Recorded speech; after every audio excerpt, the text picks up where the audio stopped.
Hi, I'm Carl Weber.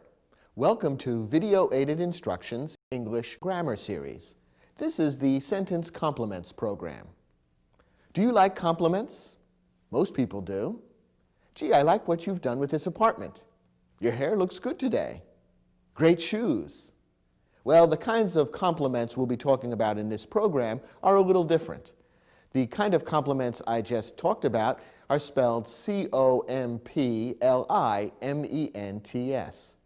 The compliments we'll be talking about in this program use the letter E in place of the letter I. And that word compliment is connected with the verb complete. To complete something is to finish it or to round it out. And a sentence complement is a word or a group of words that completes the thought begun by the subject and the verb in a sentence. We've been talking in other programs in this series about how a sentence is a bit like a machine, made up of various parts. The sentence complement is one of the important kinds of parts that go to make up a sentence, and it's important that you understand how to use sentence complements in order to express your meaning clearly and accurately. In this program, we'll talk about the different kinds of sentence complements and give you some basic rules for using them correctly in English sentences.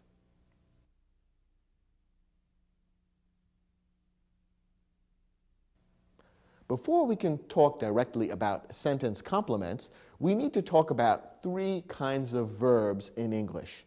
As you'll see, each of these three kinds of verbs is related to a particular type of sentence complement. The three main kinds of verbs in English are transitive verbs, intransitive verbs, and linking verbs. Let's take a look at each.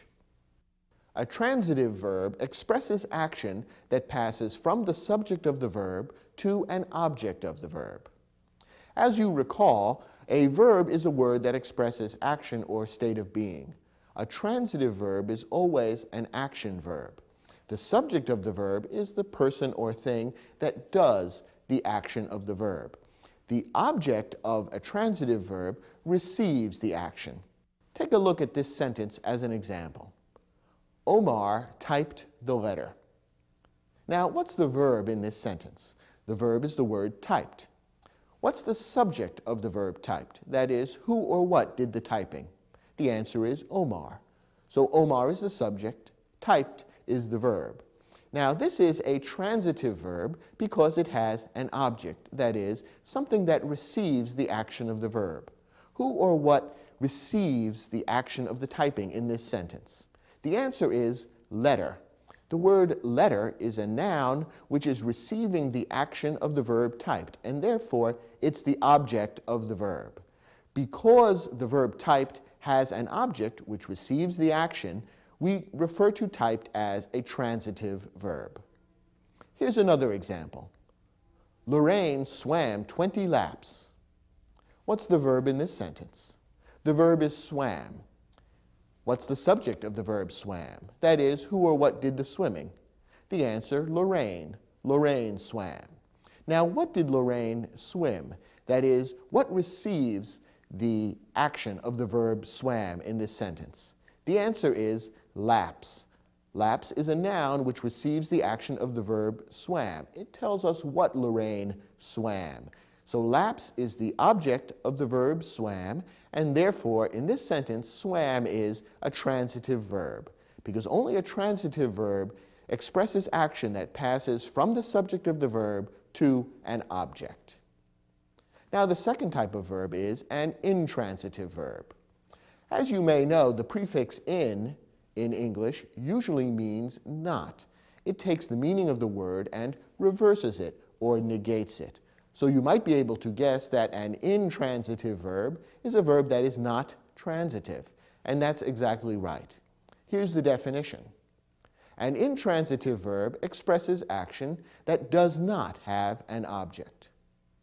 We saw a moment ago that a transitive verb has an object which receives the action of the verb. An intransitive verb doesn't have such an object. Take a look at this sentence. Elliot slept. This is a short sentence, only 2 words, but it is a complete sentence. It has a subject and a verb, and it expresses a complete thought. In this sentence, the verb is slept, and the subject is Elliot. And the verb does not have any object. It expresses a complete thought without having an object.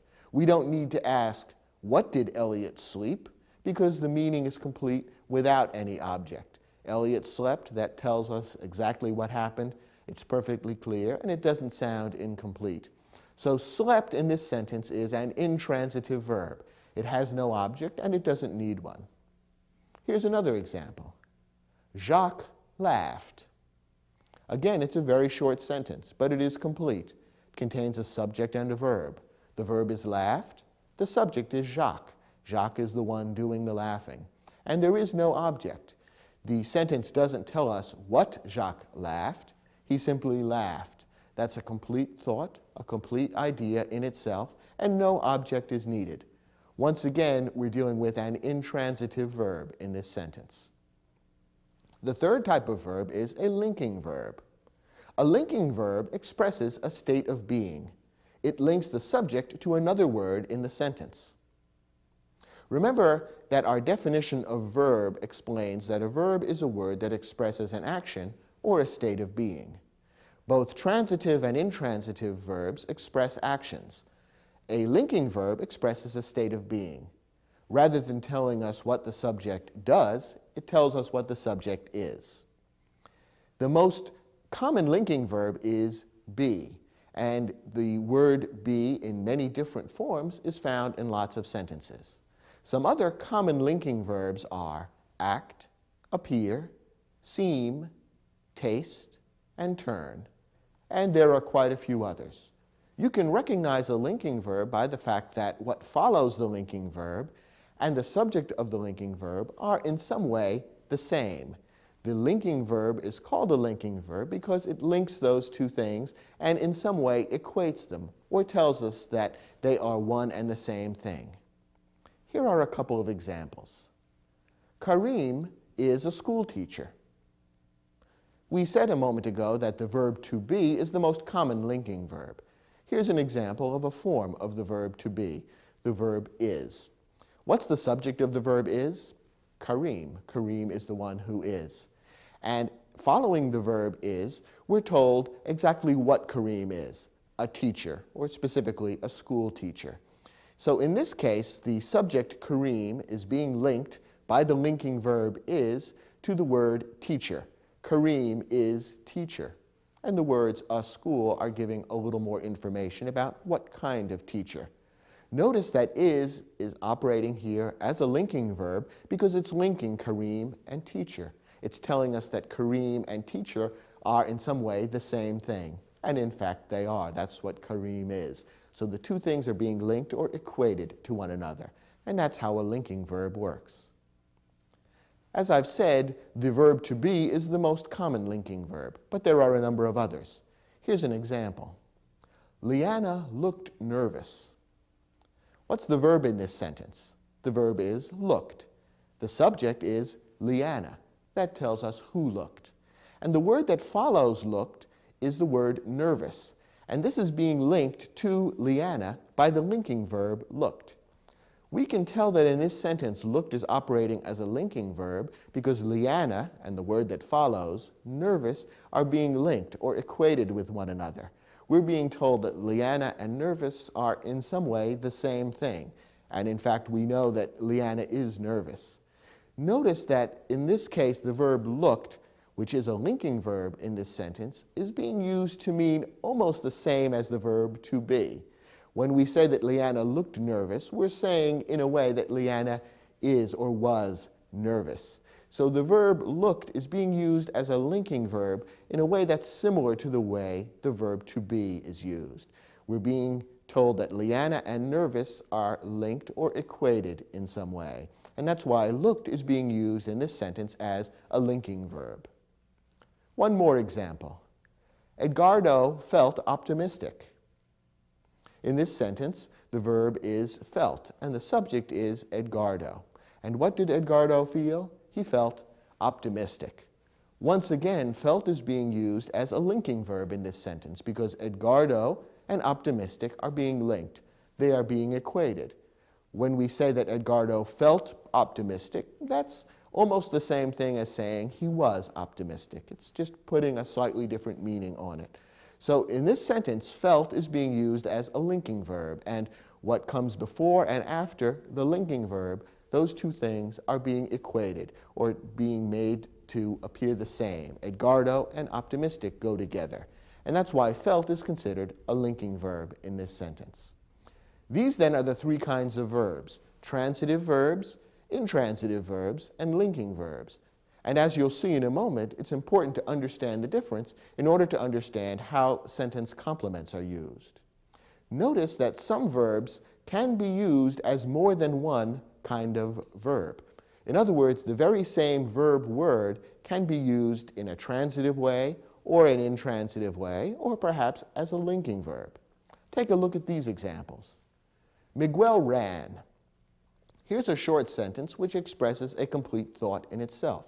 The verb is ran, the subject is Miguel, and when we read this sentence we understand Miguel ran. Perhaps he's a runner on the track team and went out running this morning, and we could say, well, Miguel ran. This could be a complete sentence, and in this case the verb ran is being used as what kind of verb? Transitive, intransitive, or linking? In this case, ran is being used as an intransitive verb. Remember that an intransitive verb doesn't have any object. The action simply stops with the verb ran, and the action does not pass on to an object that follows the verb. Miguel ran, a complete sentence in itself, and ran is an intransitive verb. But now compare it to this sentence. Jorge ran the car wash. Here we have the same verb, ran, but it's used in a very different way than in the previous sentence. In the previous sentence, we saw that the verb ran had no object. Miguel ran, and that was the end of the sentence. In this case, the verb ran does have an object. The action of the verb ran is being passed on to something which is receiving that action, namely the car wash. That is what Jorge ran. So in this sentence, the verb ran, this very same verb that we saw a moment ago being used as an intransitive verb, is being used as a transitive verb, a verb that has an object which receives the action of the verb. So these two sentences show us that the same verb can sometimes be used as either a transitive verb or an intransitive verb. Here's another example of how the role played by the same verb may change from one sentence to the next. Anna grew tomatoes. In this sentence, the verb is grew. The subject is Anna. Now, what did Anna grow? Is there an object to the verb grew? Yes, there is. She grew tomatoes. So the noun tomatoes is the object of the verb grew. It receives the action of the verb. Therefore, what kind of verb is grew in this sentence? It's a transitive verb, because remember, only transitive verbs pass the action along to an object. Compare that with this sentence. Tova grew hungry.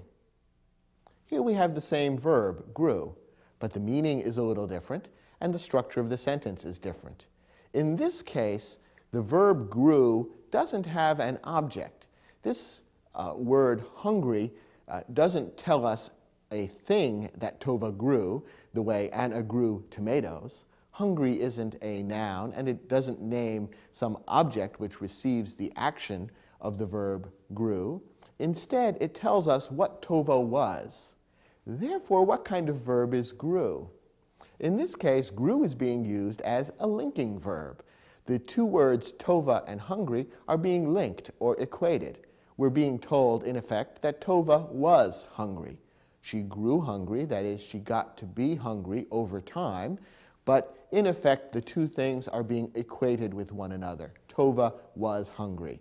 That's another way of saying almost the same thing as Tova grew hungry. So in this particular example, the verb grew is being used as a linking verb. It is linking Tova and hungry. The two things are being equated with one another. Hungry is not the object of the action. It's not receiving the action in the way the tomatoes received the action of growing in the sentence about Anna. Instead, grew is being used as a linking verb, and Tova and hungry are being equated with one another. Once again, notice that the very same verb can be used with different meanings to play a different role in a sentence. So the same verb may be a transitive verb or an intransitive verb or a linking verb. You can't tell what type of verb a verb is just by looking at the verb in isolation. Instead, you have to look at it in the context of the sentence and understand how it's being used and how it relates to the words nearby. In your study guide, we've provided an exercise which will enable you to test your understanding of these concepts.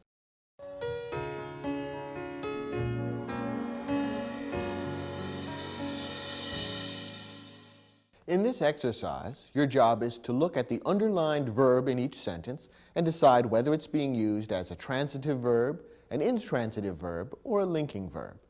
Let's start with the first sentence. The author Earl Stanley Gardner wrote a number of books using the pen name A.A. Fair. Now in this sentence, the verb wrote is underlined. In order to determine whether it's a transitive verb, an intransitive verb, or a linking verb, you need to decide whether it's a verb of action or a verb of being. And if it's a verb of action, whether there is something in the sentence which receives the action of the verb.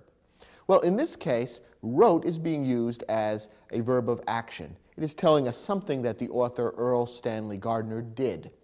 And is there anything in the sentence which receives the action of the verb wrote? That is, does the sentence tell us something that Earl Stanley Gardner wrote? The answer is yes. There is something that receives the action of the verb in this sentence. It's the word number.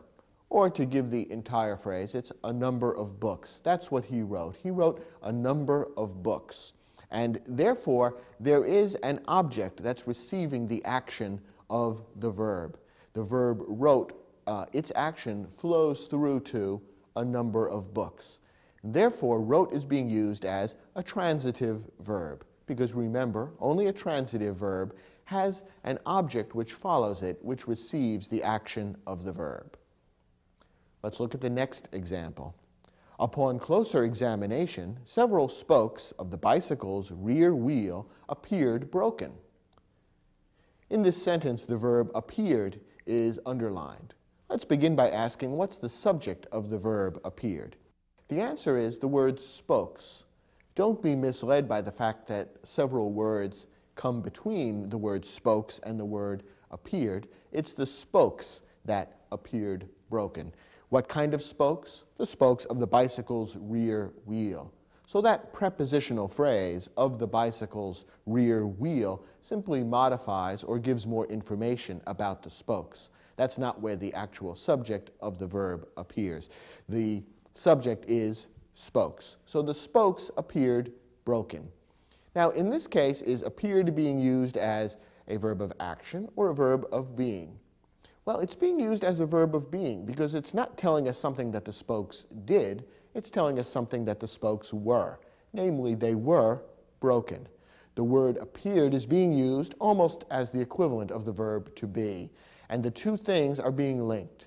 The spokes, which is the subject of the verb appeared, and the word broken, which comes after the verb, those two things are being linked, and we're being told that the spokes were broken. What comes before and after the verb are being equated in this sentence, so appeared is being used as a linking verb.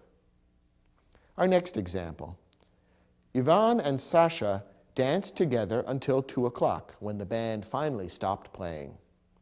Now in this sentence, the word danced is underlined, so that's the verb that we want to focus on.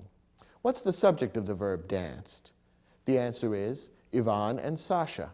Remember that the subject of a verb may be compound. That is, it may be two nouns that are joined by a word like and. So Ivan and Sasha are the subject of the verb danced.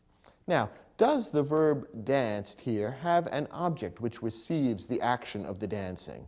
That is, are we being told something that Ivan and Sasha danced? Not in this sentence. We're being told that they danced together. That tells us how they danced. And we're being told that they danced together until 2 o'clock, which is a little more information about how they danced. The word together is an adverb because it gives more information about or modifies the verb danced. It tells us how they danced. And until 2 o'clock is a prepositional phrase that also gives us more information about how they danced. Neither one, however, is an object, and neither one is being linked to Ivan and Sasha. Neither one tells us what Ivan and Sasha were. Therefore, the verb danced, in this case, doesn't have an object, and it's not being used as a linking verb. It is an intransitive verb. Remember that an intransitive verb is a verb of action that doesn't have an object receiving the action, and that's the case in this sentence. The verb danced is being used here as an intransitive verb. Notice, by the way, that the verb danced can be used as a transitive verb. You could imagine a sentence in which there is an object receiving the action of the verb danced. For example, you could say, Ivan and Sasha danced the polka. In that sentence, the word polka would be receiving the action of the verb danced. It would be telling us what they danced. And we would have transformed the verb danced from an intransitive verb to a transitive verb, because there would be an object receiving the action of the verb. There is no such object in this sentence, and therefore the correct answer for this sentence in your exercise is intransitive. The next sentence. Even by modern engineering standards, the pyramids of Egypt remain an incredible achievement. The verb remain is underlined. What's the subject of the verb remain? What remain an incredible achievement? The answer is pyramids. Once again, the fact that some other words come between the subject and the verb shouldn't confuse you. It's not Egypt that remains an incredible achievement. It's the pyramids that remain an incredible achievement. Now, what about the words that follow remain? How do those relate back to the verb? Are they the object of the verb? That is, do they receive the action of the verb? Or do they play some other role? Well, in this case, remain is not a verb of action, but rather a verb of being. And therefore, you can probably anticipate that it's being used as a linking verb, because that's how verbs of being are used. And sure enough, what follows the verb remain is an incredible achievement. These words explain what the pyramids of Egypt are. They are an incredible achievement. So what comes before and after the verb in this sentence, those two things are being equated. We're being told that they are the same as one another. And that makes the verb remain a linking verb. Our next example. Working with extreme care, the bomb squad removed the suspicious package. In this sentence, the verb removed has been underlined, and the subject of the verb is the bomb squad, or specifically the word squad. Now, what did the bomb squad remove? Is there an object for the action of this verb? Yes, there is. The object is the noun package, or to give the complete phrase, the suspicious package. So the package is receiving the action of the verb removed. It's telling us what they removed, and therefore package is the object of the transitive verb in this sentence. So for this last example in the exercise, the verb is being used as a transitive verb. Did you get all 5 of these questions right? I hope so. Let's turn now to Lesson 2.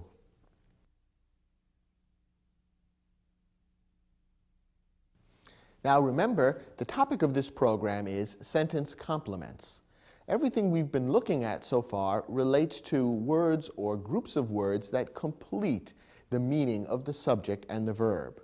In the next lesson and the ones to follow, we're going to be talking about different kinds of subject complements. First, direct objects. A direct object is a noun or a pronoun that receives the action of a transitive verb.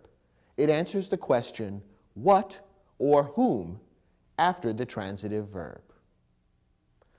By now, you're probably fairly familiar with the idea that a transitive verb passes the action along to some object. Well, technically, this is known as a direct object, and the reason that that particular term is important will become clear in a few moments when we move on to Lesson 3. A direct object is always a noun or a pronoun, and it receives the action of the transitive verb. So anytime a verb is being used as a transitive verb in a sentence, you can be sure that it's followed somewhere by a noun or a pronoun which receives the action of the verb and which is known as the direct object. Of course, there may be other words nearby that modify or give more information about the direct object. But the one word noun or pronoun that receives the action, that's what's known as the direct object. Take a look at this example. Elaine washed her car. What's the verb here? Washed. The subject, Elaine. And what did Elaine wash? She washed her car.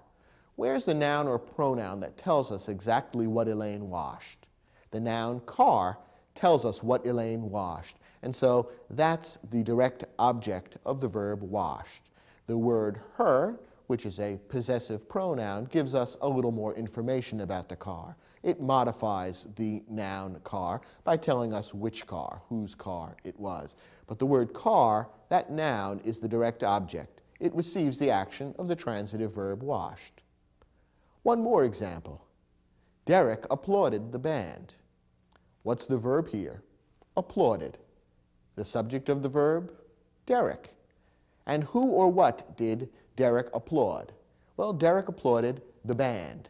So band, that noun, is the direct object of the transitive verb applauded. The article, is thrown in to give a little more information, to modify the band, to tell us which band. But the word band, that noun, is the direct object of the verb applauded. One more thing to realize about direct objects: they may be compound. We've already seen in this series that both subjects and verbs may be compound. That is, more than one word may be part of the subject and the verb, and the two or more subjects or verbs would then be joined by a coordinating conjunction, such as and. The same can be done with direct objects. That is, one sentence, one verb, may have more than one direct object, and the two or more direct objects would be joined by a coordinating conjunction, such as and. Here's an example. Dawn bought a blouse and a pair of shoes. What's the verb in this sentence? The verb is bought. The subject, Dawn. She's the one who did the buying. Now, is there anything in the sentence that tells us what Dawn bought? Anything that receives the action of the buying? Well, the answer is there are really two things that Dawn bought. She bought a blouse and a pair of shoes. The two main nouns in those phrases would be the direct objects, blouse and pair. The other words that are there give us a little more information. What kind of blouse? A blouse. What kind of pair? A pair, and a pair specifically of shoes. So those other words give us more information about what kind of blouse and what kind of pair. Those two nouns, blouse and pair, are the two words that both go to make up the direct object in this sentence. So this is an example of how a sentence may contain a compound direct object with two or more things, both of which receive the action of the transitive verb, in this case, bought. Turn to your study guide. We have an exercise now that will test your ability to recognize direct objects when they appear in sentences. Try your hand at the exercise and then come back and we'll look at the questions together.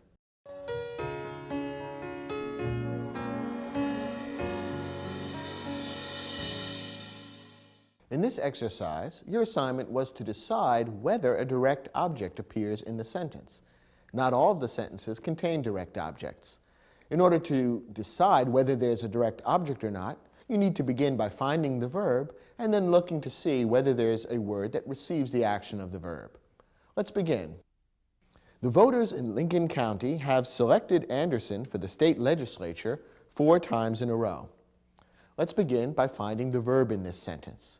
The verb is have selected. Remember that some verbs contain more than one word, in which case we refer to it as a verb phrase.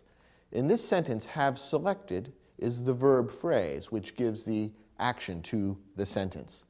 What is the subject of the verb have selected? That is, who or what is doing the selecting? The answer is the voters. The voters are the one who have selected.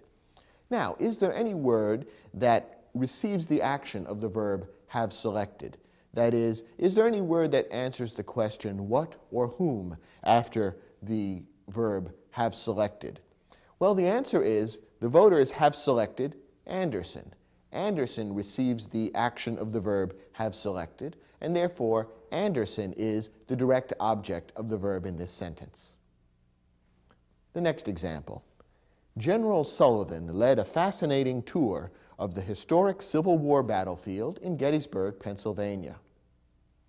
Once again, what's the verb? The verb is led. The subject of the verb is General Sullivan. General Sullivan is the person who led. Now, what did General Sullivan lead? What or whom did he lead? Is there a word that answers that question? That is, a word which receives the action of the verb led?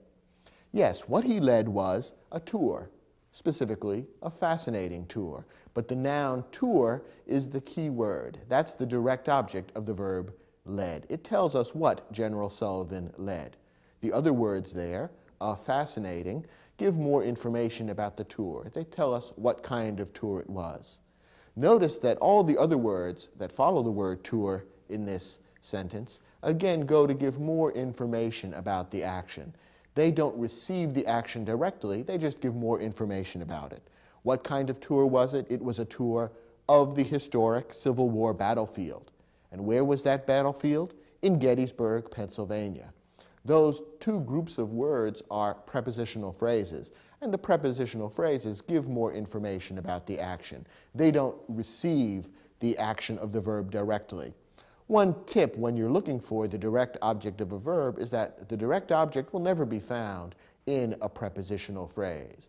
The prepositional phrase may give more information about the object, but the prepositional phrase will never contain the object of the verb. That's how we know that those words of the historic Civil War battlefield in Gettysburg, Pennsylvania, don't contain the direct object. The direct object is the word tour. Next example. Paula exercised in the weight room at the local gymnasium 3 times a week this past summer. What's the verb here? The verb is exercised. What's the subject? Who did the exercising? Paula. Paula exercised, that's the subject and the verb. Now, is there a word that receives the action of the verb exercised? That is there a word that answers the question, Paula exercised what? Or Paula exercised whom? Well, the answer is there is no word that answers that question. We're not told, for example, that Paula exercised her dog or Paula exercised her rights. Either of those might be the direct object of the verb exercised, but we're not told that at all. Paula exercised, and the action ends with the word exercised. All the other words in the sentence give more information about how and where and when she did the exercising, but they do not receive the action of the exercising. Therefore, there is no direct object for the verb exercised in this sentence. Remember, that means that the verb exercised is an intransitive verb. It doesn't have a direct object which receives the action. Next example. The theories of Isaac Newton revolutionized physics and astronomy. The verb here is revolutionized. What's the subject? The subject is theories. It was the theories that revolutionized. And what did they revolutionize? That is, what receives the action of the verb revolutionized? Well, in this case, there are 2 things that were revolutionized, physics and astronomy. So both of those words are part of the direct object of the verb revolutionized. So we have, in this sentence, a compound direct object. Remember, a direct object can include 2 or more things, joined usually by a coordinating conjunction, like and. So in this sentence, there are 2 direct objects joined by the word and, physics and astronomy. Our last example. Benjamin Franklin's first job was working as an apprentice in a printing shop. What's the verb in this sentence? The verb is was. And perhaps you could recognize right away that this is not the kind of verb that has a direct object. Was is a form of the verb to be. And remember, to be is the most common and most important of the linking verbs.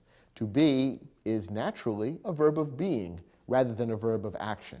And remember that only verbs of action can be transitive verbs. Only verbs of action can pass their action along to a direct object. So this particular sentence does not have a direct object. It's the second example in this exercise of a sentence that doesn't have a direct object. The verb was has as its subject job, And what follows tells us what the job was. It was working as an apprentice in a printing shop. So was is being used as a linking verb, and what comes before and after the linking verb, those two things are being equated. We are being told that they are one and the same. This is different from having a direct object which receives the action of the verb. So for this sentence, there is no direct object.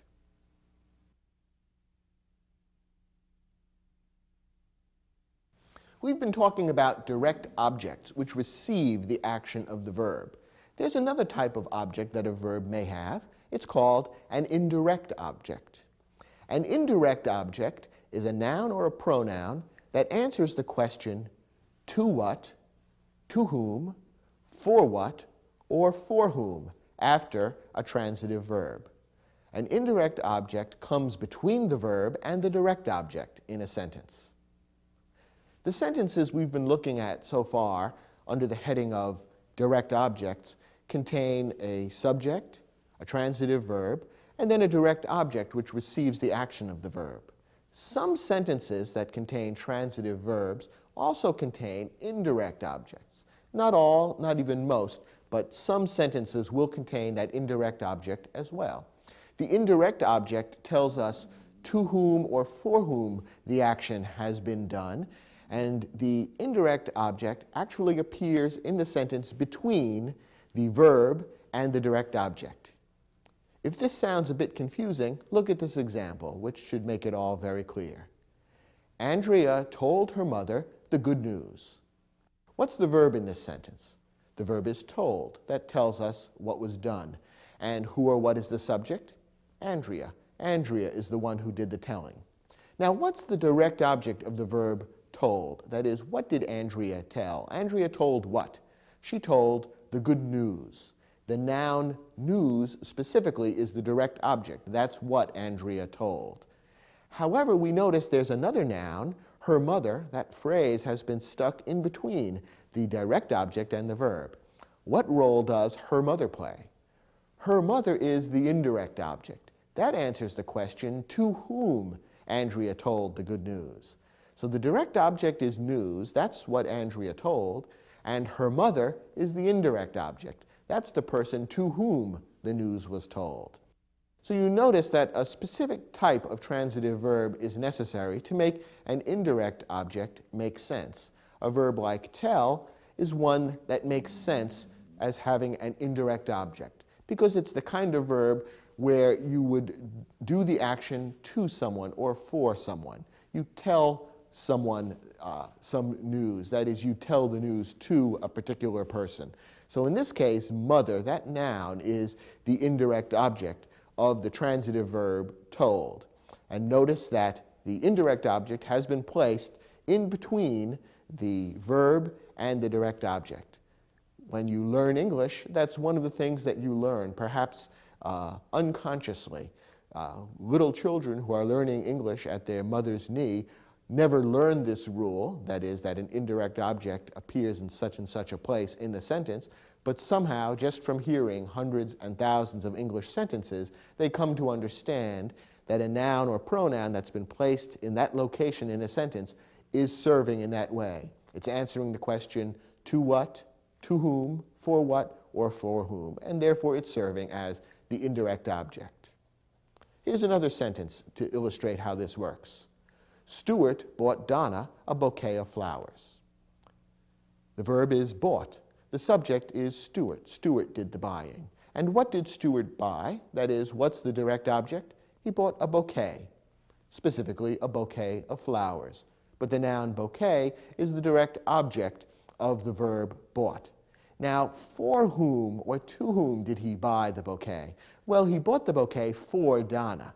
And by simply inserting the word Donna there in between the verb and the direct object, we know that Donna is serving as the indirect object. Donna tells us for whom Stuart bought the bouquet. So Donna is the noun which serves as the indirect object in this sentence.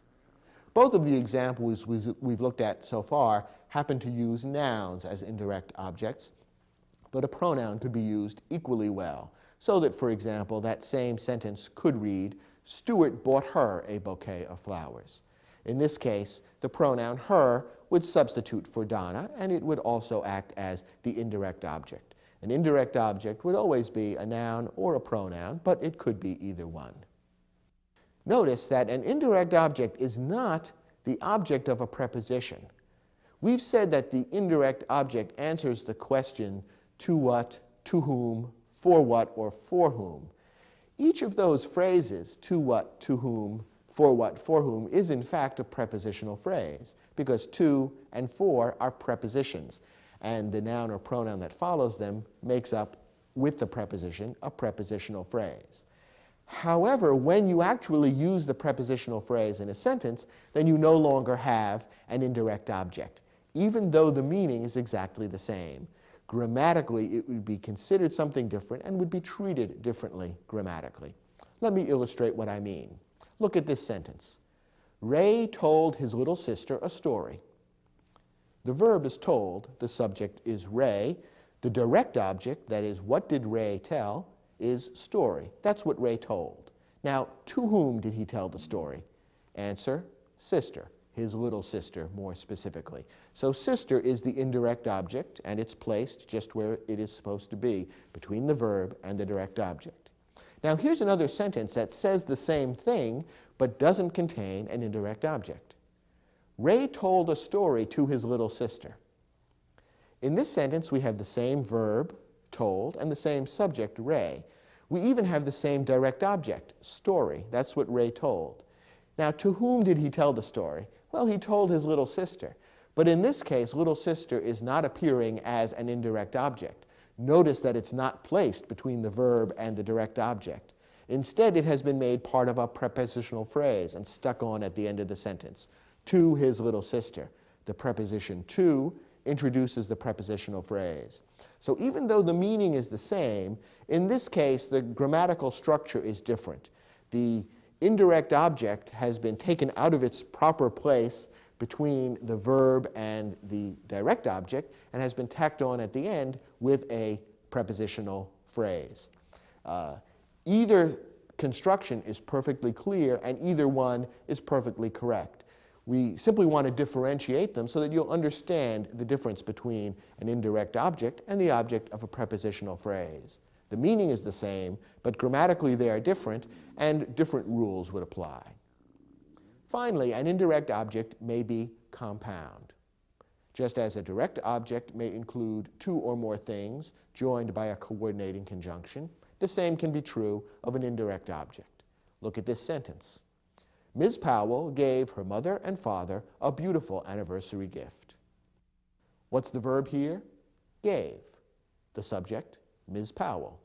And what did Ms. Powell give? That is, what's the direct object? The answer, gift. She gave a gift, specifically a beautiful anniversary gift. Now, to whom did she give the gift? That is, what's the indirect object of the verb gave? The answer is mother and father. There are two indirect objects in this sentence because there are two people to whom the gift was given. Those two words, mother and father, joined by the coordinating conjunction and, go together to make up a compound indirect object in this sentence. Try your hand at the next exercise in your study guide, which will give you a chance to practice the skills and information we've just shared with you.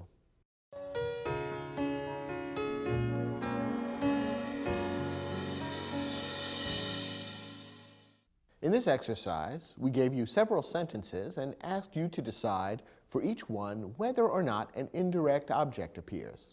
Let's take a look at them one by one.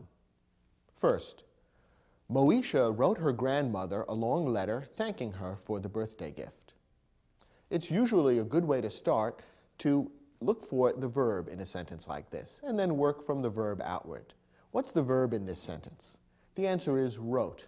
Wrote is the word that contains the action of the sentence. And who or what is the subject? Who did the writing? The answer, Moesha. Now, is there a direct object? That is there something in the sentence which tells us what Moesha wrote? Something that receives the action of the verb wrote? Yes, what Moesha wrote was a letter, specifically a long letter. So the word letter is the direct object of the verb wrote. It tells us what Moesha wrote. Now the tricky question. Is there an indirect object? That is there something in the sentence that tells us to what, to whom, or for whom the letter was written? Well, the letter was written to Moesha's grandmother. And that noun, grandmother, appears in the sentence between the verb and the direct object. Therefore, it's in the right place for an indirect object. And that, in fact, is what it is. So the noun grandmother is the indirect object here. It answers the question, to whom Moesha wrote the letter. And that's the answer for this first question. Next, after 2 days of debate, the town council awarded the road maintenance contract to a company owned by several local citizens. It's a long, complicated sentence, but let's break it down piece by piece, and I think you'll find it's not that difficult to understand. First, what's the verb? What's the action that's happening in this sentence? The answer is awarded. Who or what is the subject of the verb awarded? Who did the awarding? The answer, council, or more specifically, the town council. So council is the subject. Now, is there a direct object? Is there a word that tells us what the town council awarded? Yes, the answer is contract. They awarded the contract, or more specifically, the road maintenance contract. Now, what about an indirect object? Is there a word or phrase that answers the question to whom or to what the road maintenance contract was awarded? Well, the answer in a way is yes, the contract was awarded to a company owned by several local citizens. But this is not being used as an indirect object. Remember, an indirect object would have to be placed between the verb and the direct object. And that's not where the company is placed. The company instead is tacked on at the end of the sentence. Furthermore, notice that the company is mentioned in a prepositional phrase. And as we saw a moment ago, an indirect object is never part of a prepositional phrase. So in this case, company is not an indirect object. Instead, it's part of the prepositional phrase to a company, and therefore it is not, grammatically speaking, an indirect object, even though it answers the same question and conveys much the same meaning. From a grammatical standpoint, it's not an indirect object. Let's look at our next example. Every evening, Richard and Emily cooked us a wonderful meal using fresh ingredients from the local farm stands. What's the verb here? The verb is cooked. That describes the action of the sentence. Who or what did the cooking? Richard and Emily. They're the subject of the verb cooked. And it's, of course, a compound subject because there are two nouns there linked by the coordinating conjunction and. So Richard and Emily cooked. Now, what did they cook? That is, what's the direct object of the verb? What they cooked is a wonderful meal. So the noun meal is the direct object. Now, is there an indirect object, a word that appears between the verb and the direct object, which answers the question to what, to whom, for what, or for whom? Yes, the answer is us. The pronoun us answers the question for whom the wonderful meal was cooked. Lucky us. So us, that pronoun, is the indirect object. It answers the question for whom the meal was cooked, and it appears between the verb and the direct object. So us, that pronoun, is the indirect object in this sentence. Next example. Each candidate prepared a written statement for the selection committee. What's the verb here? The verb is prepared. Who or what did the preparing? Each candidate. So the verb is prepared. What's the direct object? That is, do we know who or what the candidates prepared? Well, they prepared a written statement. So the noun statement is the direct object. Is there an indirect object, a word appearing between the verb and the direct object, which tells to whom or for whom the statement was prepared? The answer is no. There is no indirect object here. Once again, as in a previous example, we have an answer to the question for whom the statement was prepared, but it appears in the form of a prepositional phrase at the end of the sentence, rather than as a true indirect object. So the selection committee is the object of the preposition for, And that's simply a prepositional phrase that gives more information about the action. It really doesn't serve grammatically as an indirect object. So this sentence is another example of one that doesn't contain an indirect object. Our last example. 2 minutes before game time, the coach gave her players a final reminder about the crucial importance of teamwork. What's the verb in this sentence? The verb is gave. Who or what gave? The coach gave. So coach is the subject of the verb gave. Now, who or what did the coach give? What is the direct object of the verb gave? Well, what the coach gave was a reminder, specifically a final reminder. So reminder is the direct object of the verb gave. Now, does the sentence contain an indirect object, a word that tells us to whom or for whom that reminder was given? Yes, the answer is her players. So the noun players, which does appear between the verb and the direct object, is the indirect object in this sentence. It answers the question to whom the coach gave the reminder, and it appears in the proper location in the sentence, and therefore players is the indirect object in this sentence.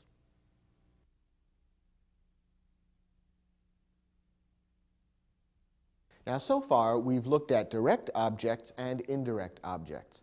And both of these are used in sentences that contain transitive verbs. Sentences that contain intransitive verbs don't have objects of any kind. The action of the sentence basically stops with the subject and the verb. Of course, modifying words and phrases may be added, but none of those constitutes an object of the action. Now, what about the third type of verb, that is the linking verb? Well, linking verbs are used with a different type of sentence complement known as subject complements. A subject complement is a noun, a pronoun, or an adjective that follows a linking verb and refers to, describes, or modifies the subject. Remember earlier in this program when we talked about how linking verbs work, we pointed out that linking verbs always connect the subject to something that follows the linking verb and which is being equated to the subject. We're being told that the subject is what follows the linking verb. Well, what follows the linking verb is a subject complement, and it will be either a noun or a pronoun or an adjective.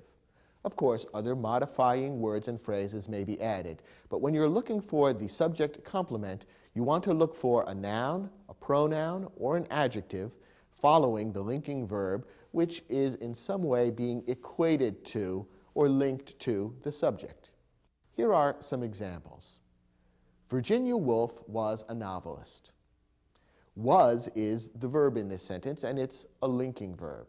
As we've said many times, the most common linking verb is the verb to be, and was is a form of the verb to be. The subject of was is Virginia Woolf, a particular woman's name. So Virginia Woolf was, and what follows is the subject complement. The noun novelist describes or modifies the subject Virginia Woolf. It gives us more information about Virginia Woolf. It tells us what Virginia Woolf was, specifically a novelist. So was, the linking verb, is linking Virginia Woolf and novelist and telling us that the two things were equated to one another. Virginia Woolf was a novelist. The two things are one and the same. So this is a classic example of a linking verb being used to connect the subject to a noun, novelist, which is the subject complement.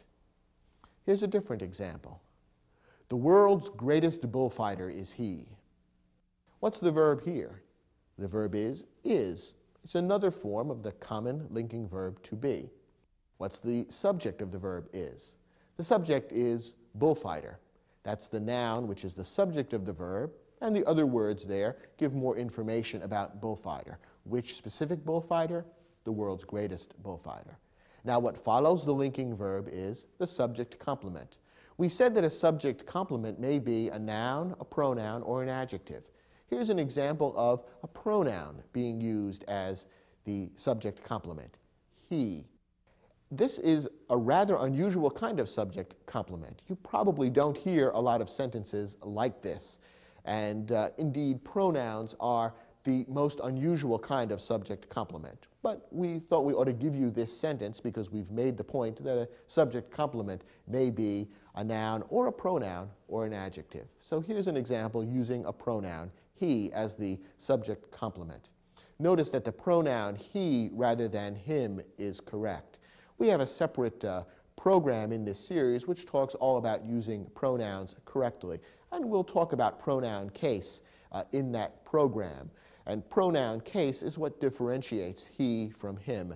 When a pronoun is being used as a subject complement, you would use what's called the nominative case, which is he rather than him. And that's technically why he is correct. This kind of sentence doesn't come up very often. Perhaps the most common situation in which the use of a pronoun as a subject complement comes up would be when you knock on someone's door and they say, "Who's there?" and you respond, "It is I." That would be a common use of the pronoun I as a subject complement. And because it's a subject complement, you want to use the nominative case I rather than me. So "it is I" is correct rather than "it is me." It's a small matter, doesn't come up a lot, but we've covered it now, and we're ready to move on to our third example of a subject complement. Sandra looked happy. Here, the verb is looked.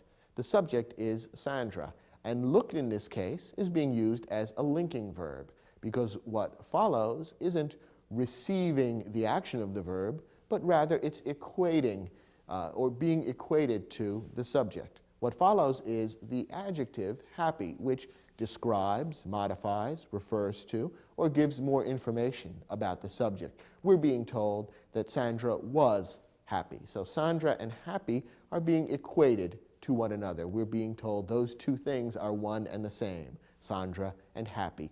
So looked is acting here as a linking verb, and what follows is an adjective being used as the subject complement. So once again, a subject complement follows a linking verb, and it can be either a noun or a pronoun or an adjective. And just like the other forms of sentence complements that we've looked at in this program, a subject complement may be compound. In other words, there may be more than one word included in the subject complement, and the two or more words would normally be joined by a coordinating conjunction. For example, Gary is a singer and a dancer. Here we have the linking verb is, linking the subject Gary to two words which are nouns, which are the subject complements, singer, dancer. One more example. My favorite sports teams are the Denver Nuggets and the Colorado Rockies. Here the linking verb is are, teams is the subject, more specifically my favorite sports teams, and there are two nouns that serve as subject complements, Denver Nuggets and Colorado Rockies. Another example of how the subject complement can be compound.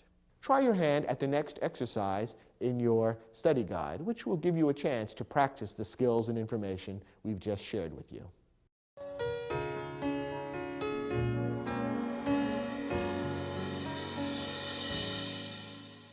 In some of these sentences, but not all, there's a subject complement. Let's look at each one and see if we can locate the subject complement. First, the original nickname of the Houston Astros baseball team was the Colt 45s. First, look for the verb. The verb is was, and it is a linking verb, and that means we can probably expect to find a subject complement here. What's the subject of the linking verb was? The answer is nickname. We're being told in this sentence what the nickname was. Specifically, which nickname? The original nickname of the Houston Astros baseball team. But the noun nickname is the subject. And what's the subject complement? Where are we told what that nickname was? The answer is the Colt 45s.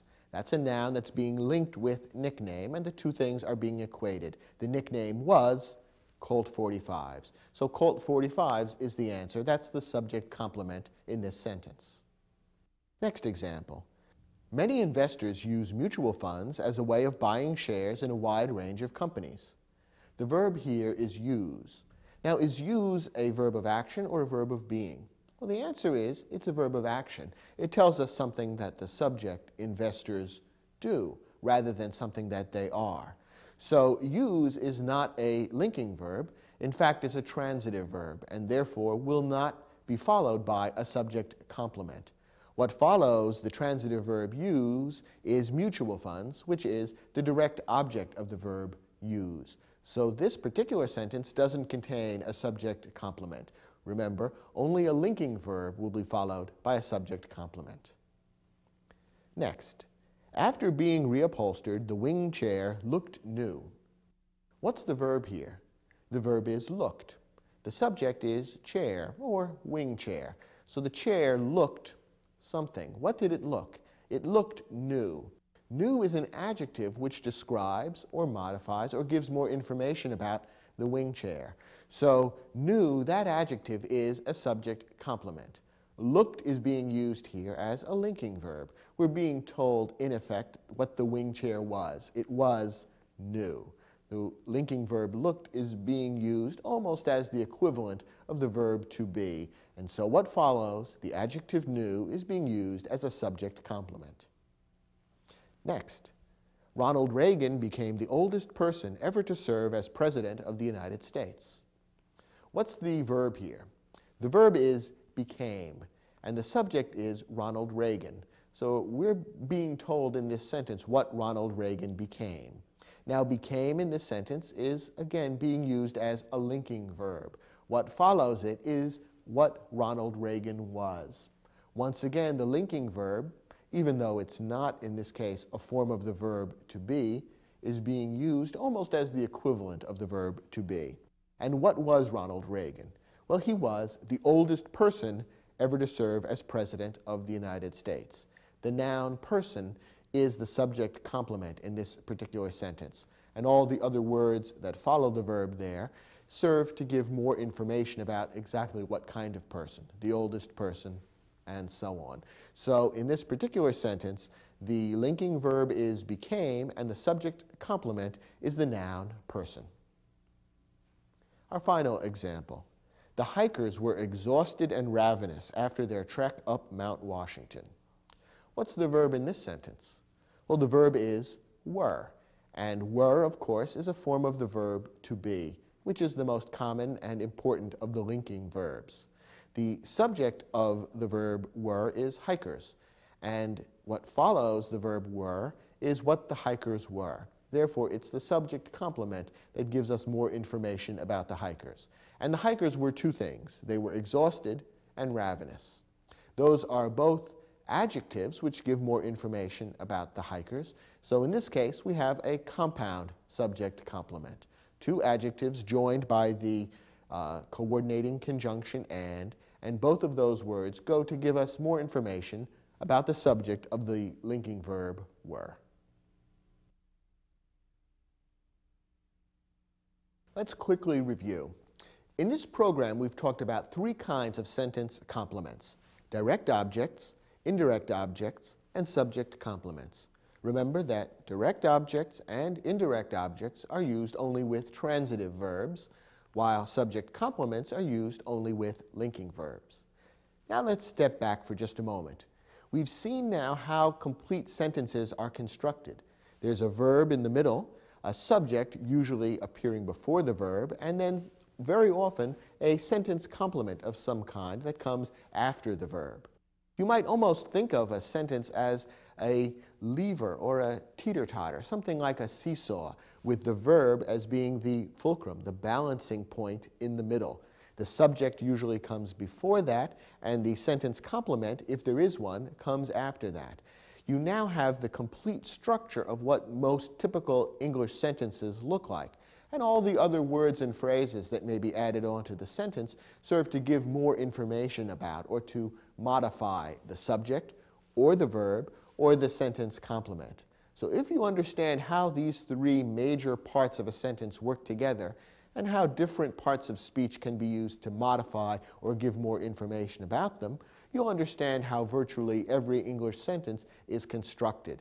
And that will make it much easier for you to create your own English sentences that are both grammatically correct and express your ideas clearly. I hope you found this program useful. Thank you for watching, and I look forward to seeing you on other programs in this series.